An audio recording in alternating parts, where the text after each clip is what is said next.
Pinagpalang araw po sa lahat sa pangalan ng ating Panginoon at tagapagligtas na si Jesucristo. Magandang araw po mga kaibigan at mga kapatid. So at this point of time, we'll go back to the basics, which is namely, yes, you got it, concerning about the reliability of the New Testament. Sa puntong ito ay magkakaroon tayo ng discussions concerning to this because of the said video na siyang ginawa ng isa sa mga Muslim apologists na ang pangalan ay Mr. Rashid Indasan. Lord willing, may di-discuss natin at magkakaroon tayo ng reaction or review or let's say pagsagot sa mga arguments niya concerning why the Quran is not the Word of God. Pero dahil ang focus natin ngayon ay tungkol sa kanyang hamon or challenge, so to speak, then let's answer. Challenge accepted, right? Sige, punta tayo mismo sa kanyang video and listen to this. Let's do it. Assalamualaikum. Ito po si Rashid at gusto ko po iparating po sa ating mga kababayan. Isang maginoong hamon po ni Rashid. Walang asaran, walang buli-buli, na pag-uusap, isang maginoong debate ang nais po ni Rashid. I agree on Mr. Rashid's plea na wala dapat asaran, wala dapat bullying, wala dapat ganon. Yun lang. I don't know, 2 or 3 years ago nung nakachat ko before si Mr. Rashid. Instead of answering the questions that I have, what he has done is maybe ayoko lang balikan. What importance most is what Mr. Rashid was saying here.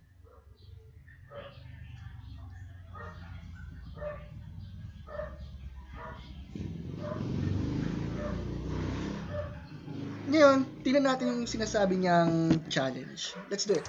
Isang friendly debate. Walang pagtatalong personal. Pag-uusapan lang natin ng aral. At ito'y partikular. Yung tinatawag po bang New Testament o Bagong Tipan na nasa Biblia, ito po ba'y totoong salita ng Diyos? At pag sinabi natin Diyos, at walang discrepancy, negative side po ako. Ako po bilang Muslim, naniniwala po kung meron pong gospel, Injil, may Ebanghelyo, na ibinaba po ang tunay na Diyos na si Allah subhanahu wa ta'ala kay Nabi Isa alayhi salam, kay Propeta Jesus. Ang aking tutol lamang, hindi ito yung New Testament na nasa Bible po ngayon. So here's my question to Mr. Rashid here, since he went on to that challenge. So let me ask, how did he come to that conclusion that the gospel that the Quran was talking about is not the 4 gospel account that was mentioned in the New Testament? Second question, in the historical data, especially in the Islamic sources as well, pinapatunayan na yung gospel na tinutukoy doon ay yung mismong 4 gospel account, particularly, and generally, the New Testament as a whole, yun po yung gamit ng mga Christians na nung time na yun, nung panahon ni Muhammad. Now, kung ang claim ni Mr. Rashid ay totoo na ang New Testament ay hindi reliable at hindi inspired Word of God, then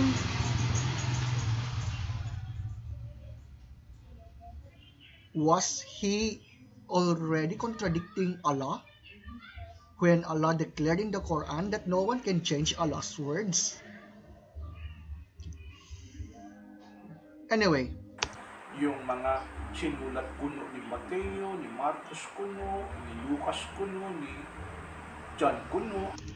Doon pa lang napapansin po natin. How did he know na yung 4 gospel account na yun ay hindi isinulat ni na Mateo, Marcos, Lucas at Juan? Even though we have early and ancient evidence that it is Matthew, Mark, Luke, and John who wrote those gospel accounts. Anyway, let's continue here. At yung mga 13 sulat daw ni Apostol na naging salita rin ng Diyos, pero yung anim pala dun, peke, hindi rin sulat ni Pablo. Isa yan sa mga malaking problemang nakikita ko.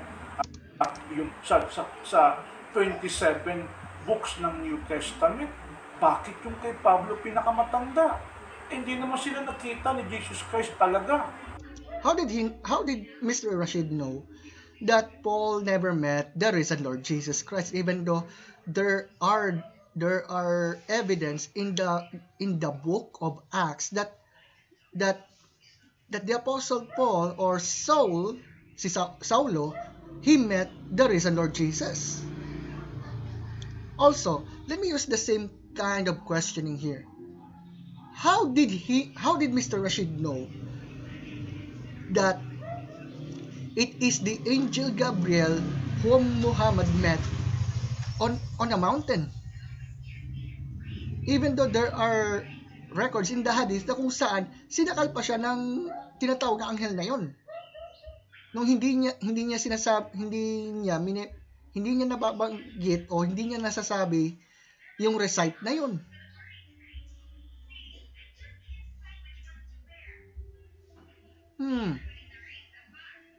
Also, how did he come to the conclusion that there are some of the letters of the Apostle Paul whom it is not the Apostle Paul who allegedly wrote that?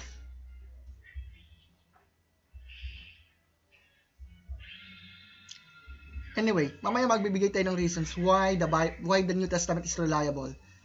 Bigyan niyo po natin ng time yan. But anyway. Historical Jesus, hindi sila nagpang-amot, hindi sila nagkita. Bakit kay Pablo yung pinakamatanda? Yan po yung isa sa mga itatanong po sa akin, mga katunggali, sa harap po sa akin. Do you know why? It's very simple. Kung matatandaan po natin, ang Christianity ay nakaranas ng matinding persecution noon. Matthew, Mark, Luke, John, Peter, even Paul, even James, the brother of Jesus on earth, Judas, the brother of Jesus on earth as well. They experienced terrible persecutions at that point. Now, concerning to that issue, kung bakit nauna yun, there's a reason for that, my friends. There's a reason for that. There's a reason as well kung bakit medyo nahuli yung 4 gospel accounts. Even though we know already, based on the historical aspect, na yung 27 books ng New Testament ay naisulat noong 1st century sa mismong generation kung kailan buhay pa ang mga apostol ni Kristo. But I will use the same question to Mr. Rashid concerning to the Quran as well. How did he know that the Quran is reliable even though in reality, na-compile lamang ito ng panahon ni Uthman? And the rest of the manuscripts of the Quran were being burned.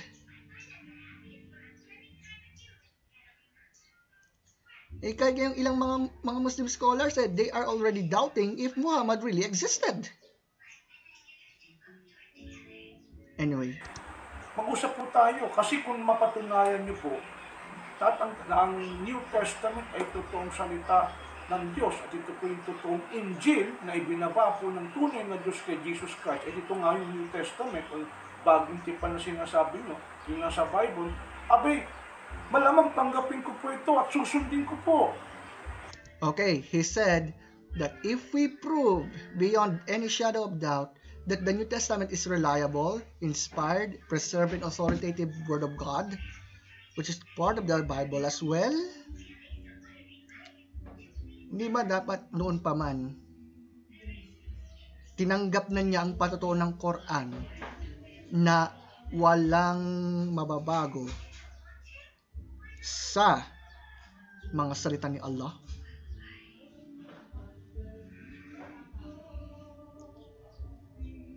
I've seen some sort of inconsistency on what Mr. Rashid was doing here. Kasi lagi na niya po ito naipapahayag eh. Hindi na po nakapagtataka yan. Ngayon, if he is ready also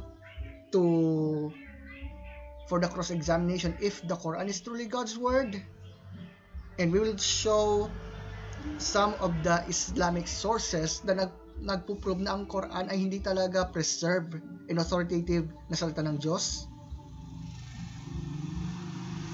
I guess now is the time for Mr. Rashid to think once more. Kasi bukod sa kinukontranan niya ang kapahayagan ng Quran, there is some sort of inconsistent claims that he was making here. I'm not saying hindi ko sinasabi yun na on some sort of attacks or some sort of it. We are talking about the arguments that he was raising against the reliability of the New Testament, against the absolute deity of the Messiah Jesus, against the doctrine of the Trinity, against the perfect sacrifice that Jesus had done on the cross for our sins. Pero marami na tayong topic tungkol dyan. Pero I don't know kung ilang na ito. May 1 minute and 20 seconds pa. Sige, siguro patapusin na natin. Kasi dapat bilang Muslim, maniwala sa Injil, maniwala sa Gospel, maniwala sa Ebanghelyo na ibinaba ni Allah kay Nabi Isa a.s., kay Jesus Christ. Ang problema, naniniwala ako sa ngayon, hindi ito yung New Testament. Hindi ito yung bagong tipan.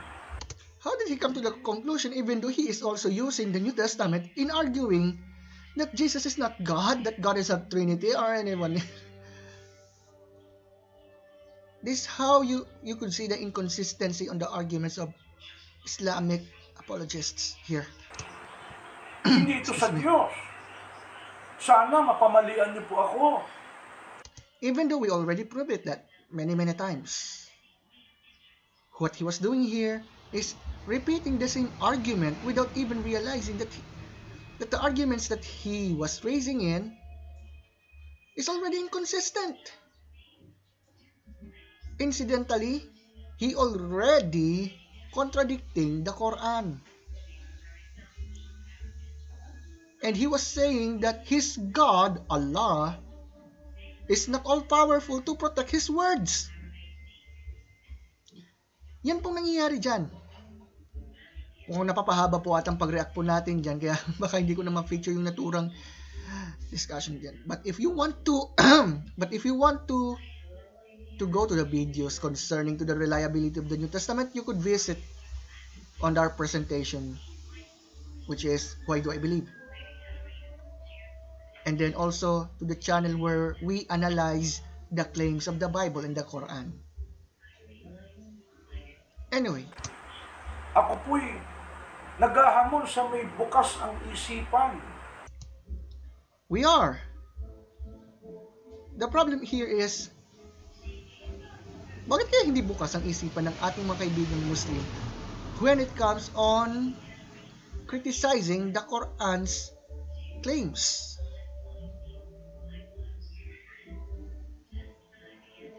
But I hope, yamang na sa bagay, na i-debate naman yata yung tungkol sa claim ng Quran daw ay salita ng Diyos. But Lord willing, we could go on to visit once again here. Wala akong time sa pakipag-asaran, buli-buli. Huwag na ko kayong mag-type mga asar lang. Huwag na po ninyo akong asarin. Mag-usap na lang po tayo. Huwag tayo magpayabangan. I hope also that Mr. Rashid will be consistent in his arguments here. Let's hope for that.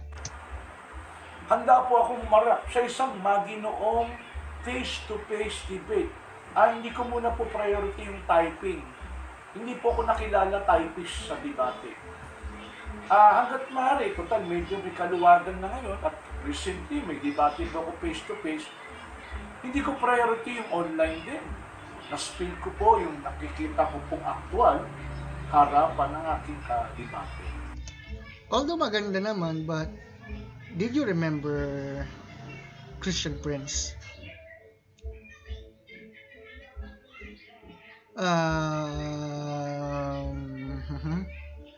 I guess you know what I mean, my friends.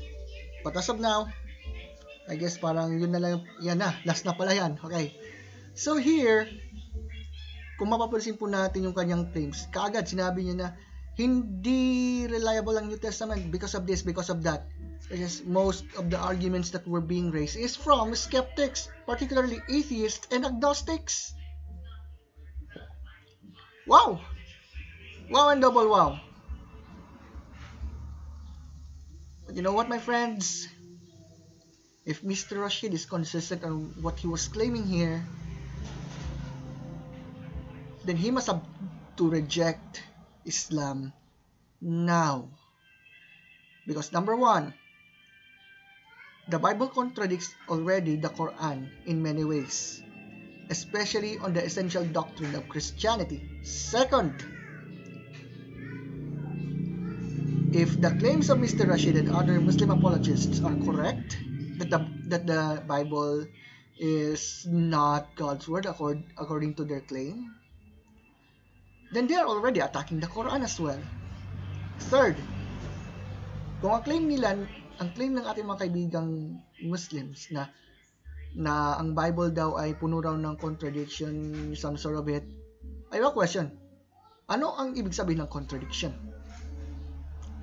Also, another question.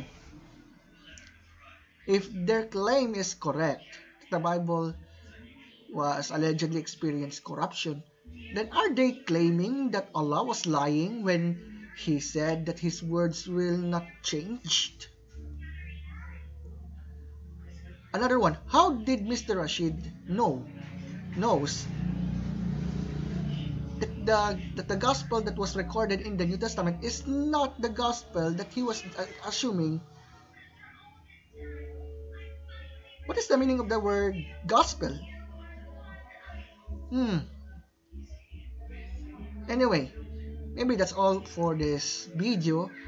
And if our Muslim friends were watching right now, please visit the videos where we discuss why the Quran is not the word of God based on the analysis. Dahil na sa mga missing passages, missing phrases, yung isang passage ng Quran na kinain ng sheep.